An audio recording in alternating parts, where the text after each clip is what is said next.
വിദ്യാഭ്യാസ മേഖലയിലെ സുപ്രധാനമായ ചില വിഷയങ്ങൾ നിങ്ങളുമായി പങ്കുവയ്ക്കുന്നതിനാണ് ഇത് നമ്മളിവിടെ ഒത്തുകൂടിയിട്ടുള്ളത്. വിദ്യാഭ്യാസ രംഗത്ത് ഊന്നൽ കൊടുക്കേണ്ട ചില പദ്ധതികളെ സംബന്ധിച്ചിടത്തോളം ഇവിടെ സൂചിപ്പിക്കാൻ ആഗ്രഹിക്കുകയാണ്.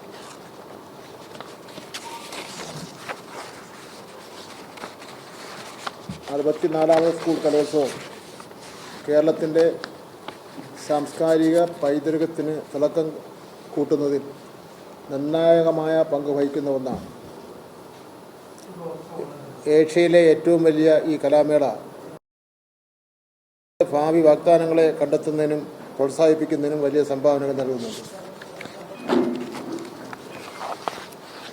64ാമത് കേരള സ്കൂൾ കലോത്സവം 2025 ജനുവരി 7 മുതൽ 11 വരെ തൃശ്ശൂർ ജില്ലയിൽ വെച്ച് നടത്തുവാൻ തീരുമാനിച്ചിരിക്കുന്നു. 2018 ഇതിന് മുൻപ് തൃശ്ശൂർ കലോത്സവം നടന്നത്. വിവിധ വേദികളിലായി 240 ഇനങ്ങളിൽ 14,000-ലധികം വിദ്യാർത്ഥികൾ മാറ്റുരയ്ക്കുകയാണ്.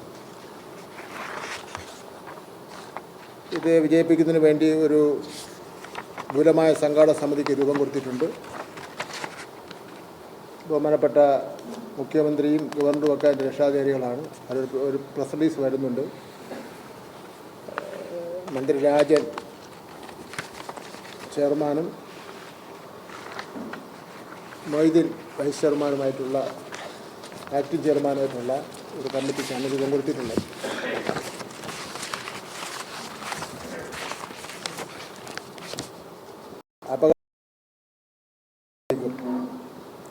വിദ്യാർത്ഥികളുടെ സുരക്ഷ ഉറപ്പാക്കുന്നതിൻ്റെ ഭാഗമായി സംസ്ഥാനത്തെ സർക്കാർ എയ്ഡഡ് അൺഎയ്ഡഡ് സ്കൂളുകളിലെ അപകടാവസ്ഥയിലുള്ള പഴയ കെട്ടിടങ്ങൾ അടിയന്തരമായി പൊളിച്ചു മാറ്റുവാൻ തീരുമാനിച്ചിട്ടുണ്ട്.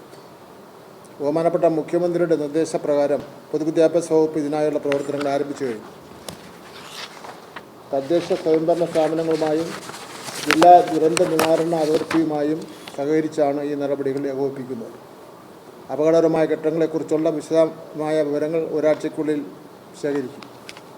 കെട്ടിടങ്ങൾ പൊളിച്ചു നീക്കേണ്ടി വന്നാൽ വിദ്യാർത്ഥികൾക്ക് പകരം പഠന സൗകര്യങ്ങൾ ഒരുക്കുന്നതിനുള്ള നടപടികളും സ്വീകരിക്കും.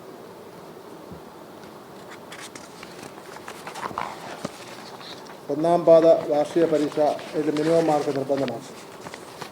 ഗുണമേന്മയുള്ള വിദ്യാഭ്യാസം ഉറപ്പാക്കുന്നതിൻ്റെ ഭാഗമായി കഴിഞ്ഞ വർഷം 8ാം ക്ലാസ്സിൽ നടപ്പിലാക്കിയ എഴുത്ത് പരീക്ഷയിലെ മിനിമം മാർക്ക് വ്യവസ്ഥ ഈ വർഷം 5, 6, 7, 9 ക്ലാസ്സുകളിലേക്ക് വ്യാപിപ്പിക്കുകയാണ്.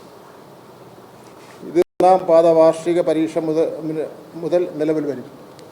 5, 6, 7, 8, 9 ക്ലാസ്സുകളിലെ വിദ്യാർത്ഥികൾ എഴുത്ത് പരീക്ഷയ്ക്ക് 30% മിനിമം മാർക്ക് നേടണം. പരീക്ഷാഫലം 7 ദിവസത്തിനകം പ്രസിദ്ധീകരിച്ച് കുട്ടികൾക്ക് നൽകണം. മിനിമം മാർക്ക് നേടാത്ത കുട്ടികൾക്കായി സെപ്റ്റംബർ മാസത്തിൽ 2 ആഴ്ചത്തെ പ്രത്യേക പഠന പിന്തുണാ പരിപാടികൾ സംഘടിപ്പിക്കും. സ്കൂൾ PTA-യും തദ്ദേശ സ്വയംഭരണ സ്ഥാപനങ്ങളും ഈ പ്രവർത്തനങ്ങളെ പിന്തുണയ്ക്കും. സംസ്ഥാന, ജില്ലാ, ഉപജില്ലാ തലങ്ങളിലെ വിദ്യാഭ്യാസ ഓഫീസർമാർ ഈ പ്രവർത്തനങ്ങൾക്ക് നിരീക്ഷിക്കും.